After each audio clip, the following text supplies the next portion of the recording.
Life after Beth.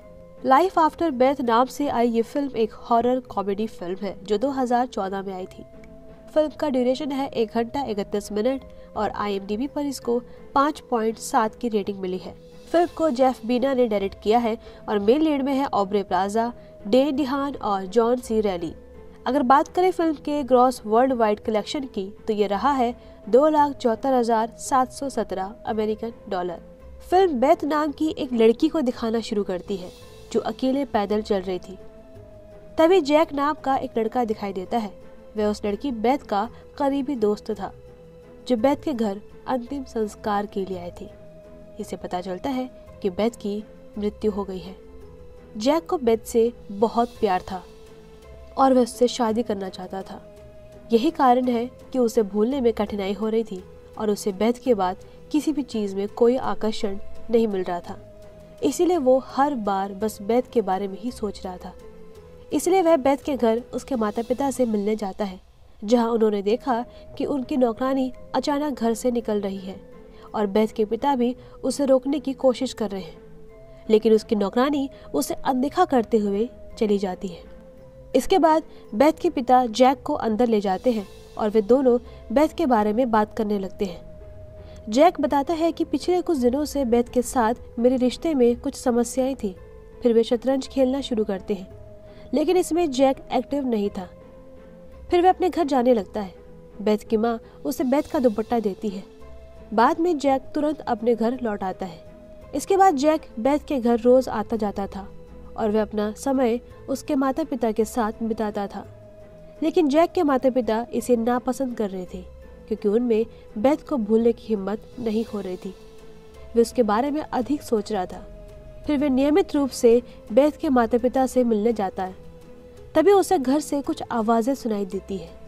तब Jack को कुछ अजीब लगता है और वह बेथ के माता पिता से दरवाजा खोलने के लिए कहता है, लेकिन अंदर से उसे कोई जवाब नहीं मिलता। इससे जैक चिंतित हो जाता है तो वह खिड़की के अंदर झांकने लगता है।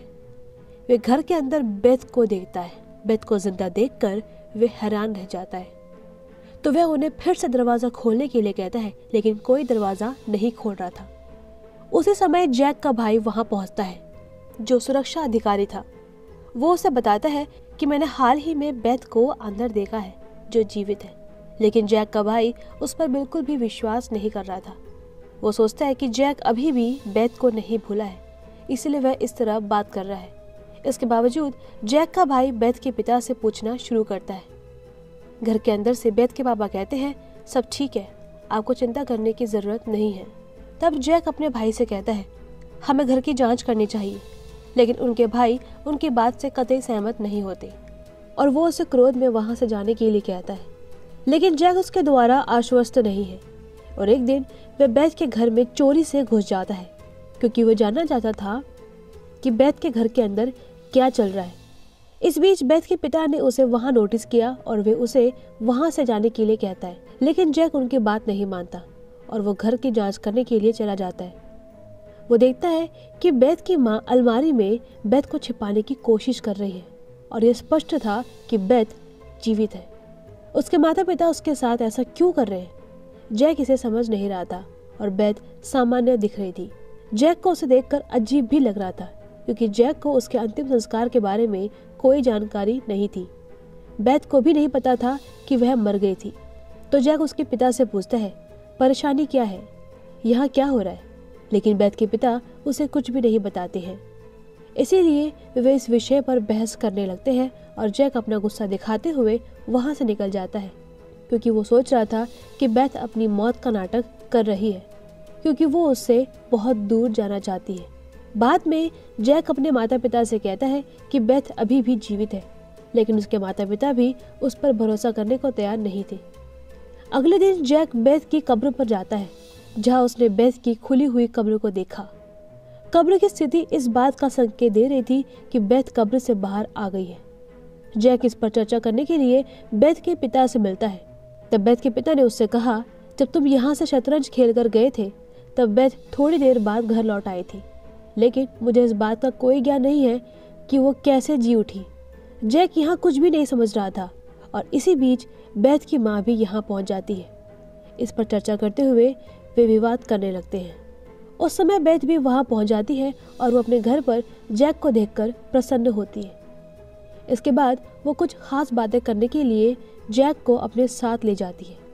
अंदर ले जाकर बेथ उसे पूछती है कि तुम ऐसा व्यवहार क्यों कर रहे हो, लेकिन जैक उस समय बेथ से डरता है। वह केवल उससे पूछता है, क्या तुम्हें याद नहीं है कि पिछले सप्ताह तुम्हारे साथ क्या हुआ था? बेथ उस पर कहती है, नहीं, मैं कुछ नहीं जानती। फिर वे एक दूसरे के साथ अपनी लव भावनाओं को साझा करते हैं कि दोनों एक दूसरे को कितना पसंद करते हैं। अब वो एक साथ बहुत खुश थे और इसके बाद जैक अपने साथ हाइकिंग के लिए बेथ को ले जाना चाहता था, लेकिन बेथ के माता पिता ने उसे मना किया कि आप दिन में बेथ के साथ बाहर नहीं जा सकते। फिर जैक बेथ को स्विमिंग पूल ले जाता है और वे अभी भी एक दूसरे के साथ बात कर रहे होते हैं। तो जैक ने बेथ के घायल पैर को नोटिस किया और ये किसी चीज के काटने का निशान था और ये शायद ज़ॉम्बी का निशान लग रहा था। फिर जैक उससे पूछता है, क्या तुम मुझे खाना नहीं चाहती? लेकिन बेथ तुरंत भूल जाती है कि उनके द्वारा किस विषय पर चर्चा की जा रही थी।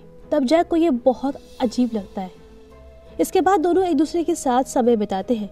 फिर जैक अपने घर लौटता है। जब जैक अगले दिन बेथ से मिलने जा रहा होता है, तभी एक डाकिया वहां पहुंचता है, जो जैक को कई पत्र देने के बाद चला जाता है। अब जैक को याद आता है कि उस डाकिया को मैंने स्कूल के दिनों के बाद कभी नहीं देखा, इसीलिए लंबे समय के बाद उसे ऐसे देखकर वह हैरान रह जाता है। फिर जैक बेथ के पिता से मिलता है और वह उससे कहता है कि हमें उसकी मृत्यु के बारे में सब कुछ बेथ को बताना चाहिए, लेकिन बेथ के पिता ने तुरंत ऐसा करने से मना कर दिया क्योंकि वे बेथ को तनाव में नहीं डालना चाहते थे। फिर बेथ जैक को हाइकिंग के लिए जाने के लिए कहता है। ये सुनकर बेथ के पिता ने उसे दिन के समय बाहर जाने से मना किया, लेकिन जैक और बेथ पिता का एक शब्द सुने बिना एक पार्क में चले जाते हैं। वे एक दूसरे के साथ बहुत अच्छा समय बिताते हैं, लेकिन बेथ के चेहरे पर अलग अलग तरह के निशान नजर आने लगते हैं। जब वे घर लौटते हैं तो बेथ के पिता बेथ के चेहरे पर दिखाई देने वाले निशानों को देखते हैं, तो वे जैक पर अपना गुस्सा दिखाते हैं क्योंकि जैक ने उनकी बात नहीं मानी और वे बेथ को दिन के समय बाहर ले गए। यहाँ जैक कहता है कि हमें बेथ को उसकी मृत्यु के बारे में बताना चाहिए। फिर उनके बीच बहस शुरू हो जाती है और बेथ के पिता उसे जाने के लिए कहते हैं। वे उसे बेथ से दूर रहने की चेतावनी भी देते हैं, लेकिन जैक उनकी एक भी आज्ञा का पालन नहीं करता और वह अगले दिन चुपके से बेथ से मिलने जाता है। फिर वह उसे आश्चर्यचकित करने के लिए बेथ को समुद्र के पास ले जाता है, जहाँ जैक गिटार बजाते हुए गाना गाना शुरू कर देता है। लेकिन बेथ का मूड अजीब सा हो जाता है क्योंकि वह जैक के गाने को नापसंद कर रही थी। आक्रामक होने के कारण वह चीज़ों को नुकसान पहुंचाना शुरू कर देती है और अचानक उनका मूड सामान्य हो जाता है। जैक उसे आराम देता है, लेकिन बेथ फिर से आक्रामक होने के बाद जैक को पीछे धकेल देती है, लेकिन जैक उसे फिर से संभालता है और अपनी कार में बैठा लेता है। फिर रेडियो पर संगीत बजने लगता है और यह सुनकर बेथ अपना नियंत्रण खो देती है। बाद में जैक उसे घर ले जाता है, जहां वह रहस्यमय तरीके से व्यवहार करना शुरू कर देती है, लेकिन जैक उसके अजीब व्यवहार के कारण चिंतित हो जाता है। फिर जैक बहाना बनाकर उस जगह से निकल जाता है। अगले दिन जैक अपने दोस्त से मिलने एक रेस्टोरेंट में जाता है। दरअसल ये लड़की जैक की बचपन की दोस्त थी और उसे यहाँ जैक की माँ ने बुलाया था ताकि जैक बेथ को भूलकर उसके साथ अपना समय बिता सके। जब वे दोनों बात कर रहे होते हैं तो रेस्टोरेंट का मालिक रहस्यमय हरकत करने लगता है। इसे देखकर फिर जैक अपनी दोस्त से पूछता है, क्या आपने कुछ ऐसा देखा है कि मृत लोग दोबारा से जिंदा हो रहे हैं? लेकिन जैक की दोस्त अपने मित्र की बात नहीं मानती। इसके बाद जैक अपनी कार से वहां से जा रहा होता है और उसकी कार के सामने बेथ आ जाती है। जैक की कार उसके ऊपर चढ़ जाती है और अचानक जैक गाड़ी रोककर बाहर आता है और उसे कार के नीचे से बाहर निकालता है, लेकिन बेथ को कार के नीचे कुचलने के बावजूद भी कोई नुकसान नहीं हुआ था। इसके बाद बेथ जैक के साथ बातचीत करना शुरू कर देती है। वहीं जैक की महिला मित्र भी वहां आ जाती है। उसे देखकर बेथ को गुस्सा आता है कि जैक दूसरी लड़की के साथ घूम रहा है, तो बेथ गुस्से में लाल हो जाती है और जैक उसे इस पर समझाता है कि ऐसा कुछ भी नहीं है और वे सिर्फ मेरी बचपन की दोस्त है। फिर जैक ने अपनी महिला मित्र को उसका परिचय देते हुए कहा कि वे बेथ है। तब जैक की महिला मित्र ये सुनकर चौंक जाती है क्योंकि जैक की माँ ने उसे बताया था कि बेथ नहीं है। उनके बीच चर्चा शुरू हो जाती है। बेथ ने यहाँ महसूस किया कि जैक निश्चित रूप से उससे कोई तथ्य छिपा रहा है, तो वे जैक से पूछती है, मुझे सच बताओ। तो जैक उसके साथ उसकी कब्र तक जाता है और वे उसे बताता है कि हम लंबी पैदल यात्रा के लिए गए थे, जहाँ तुम्हें सांप ने डस लिया था। इसके कारण तुम्हारी मृत्यु हो गई थी, पर अब तुम जी उठी हो। लेकिन बेथ ये जानकर चिंतित हो जाती है, क्योंकि मरे हुए व्यक्ति को जीवित करना संभव नहीं है। जैक उसे बताता है, हाँ, तुम पहले वाली बेथ नहीं हो, क्योंकि तुम पहले अच्छे स्वभाव की थी, लेकिन अब तुम छोटी छोटी बातों पर आक्रामक हो जाती हो। तो मैं अब तुम्हारे संपर्क में नहीं रह सकता, क्योंकि तुम इंसान से ज़्यादा ज़ॉम्बी की तरह दिख रही हो। बेथ इस पर क्रोधित हो जाती है और जैक की कार लेकर भाग जाती है। जब जैक अपने घर वापस आता है, उसने देखा कि उसके दादाजी जो मर चुके थे, वे दोबारा जिंदा होकर वापस आ गए हैं और जैक का भाई अपनी बंदूक चलाकर उन्हें मारना चाहता है। लेकिन जैक के माता पिता उसे ये करने नहीं दे रहे थे, क्योंकि वे कुछ भी नहीं समझ रहे थे कि मरे हुए लोग कैसे जी उठ रहे हैं। फिर वही घर का ऑनर भी पुनर्जीवित होकर वापस आ जाता है। नतीजतन स्थिति और भी खराब हो जाती है। फिर जैक अपने परिवार को उस जगह छोड़ने का निर्देश देता है। फिर जैक बेथ के पिता से संपर्क करता है और वह उनसे कहता है कि मेरे दादा और घर के ऑनर भी जी उठे हैं। तब बेथ के पिता ने उससे बात करने के लिए जैक को बुलाते हैं। बेथ के पिता ने उनसे कहा कि तुम बेथ से कहोगे कि वो मरी नहीं है। जैक कहता है कि सब कुछ तुम्हारी नौकरानी द्वारा किया गया है और हमें उसके पास जाना चाहिए, लेकिन बेथ के पिता उसको मना कर देते हैं। फिर जैक कहता है, ठीक है, सुनो, अगर आपने मुझे उस नौकरानी का पता दिया तो मैं वादा करता हूँ कि मैं बेथ को सारी बात बताऊंगा। तब बेथ के पिता इससे सहमत होते हैं। फिर वे बेथ से बात करने के लिए घर के अंदर चले जाते हैं और फिर बेथ उनके सामने ही एक आदमी को मार देती है।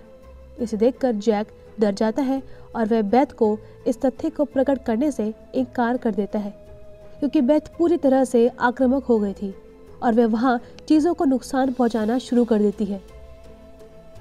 इसके बाद नौकरानी का पता लेने के बाद जैक किसी तरह उस जगह को छोड़ देता है, लेकिन बेथ भी कार में बैठ जाती है।